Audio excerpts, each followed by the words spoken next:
পথের ক্লান্তি ভুলে স্নেহ ভরা কোলে তব মাগো বলো কবে শীতল হব, কত দূর আর কত দূর বলো মা।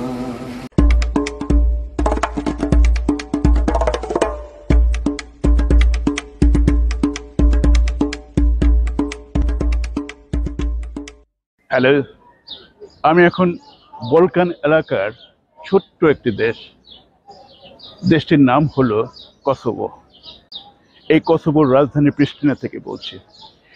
এই দেশটির আয়তনের দিক থেকে বাংলাদেশের 4 ভাগের 1 ভাগ হবে আর পশ্চিমবঙ্গের 3 ভাগের 1 ভাগ হবে।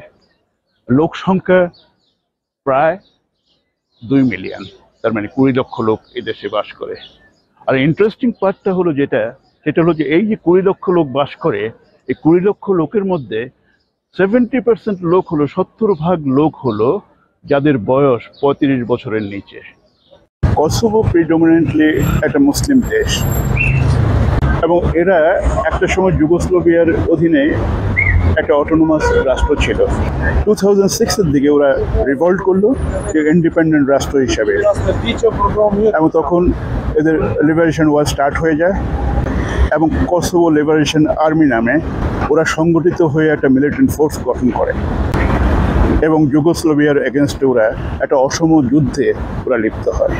তখনই যুগোস্লোভিয়ান ফোর্স এবং যুগোস্লোভিয়ান গভর্নমেন্ট তখন করে কি এখানে মুসলিম নিধন যজ্ঞ শুরু করে এবং বেশ কয়েক হাজার মুসলিম এখানে মারা যায়। এবং এটা তখনকার সময় তখন একটা বিশ্ব রাজনীতিতে একটা আলোচিত কেন্দ্রবিন্দু ছিল। এখানে আমি একটু বলে রাখি যে আমি যদি বাংলাদেশের স্বাধীনতা যুদ্ধের সাথে যদি এদের স্বাধীনতা যুদ্ধের তুলনা করি, তাহলে আমি বলবো যে বাংলাদেশের স্বাধীনতা যুদ্ধে 30 লক্ষ লোক মারা গেছিল, এখানে মারা গেছিল মাত্র কয়েক হাজার লোক in compare to that one.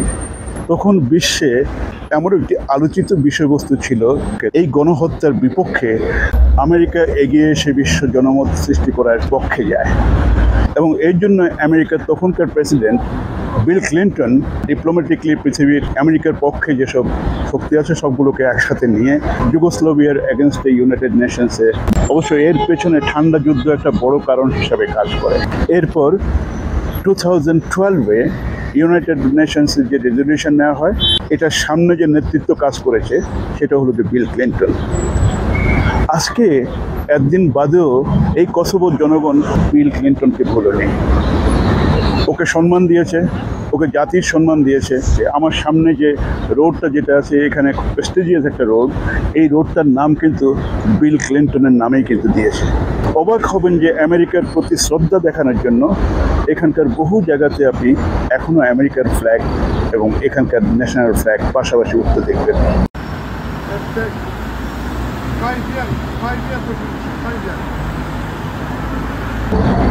আমার পেছনে বিল ক্লিন্টনের মূর্তিটি হাত উঠিয়ে আছেন, আপনি দেখুন যে ওখানে একটা পেছনে একটা বিলবোর্ড লাগানো আছে। এরা এই কসোভো জাতি যে বিল ক্লিন্টনের প্রতি যে ওদের শ্রদ্ধা, ওদের যে ভালোবাসা, এটা জানানোর জন্য এখানে একটা স্ট্যাচু দাঁড় করিয়েছে।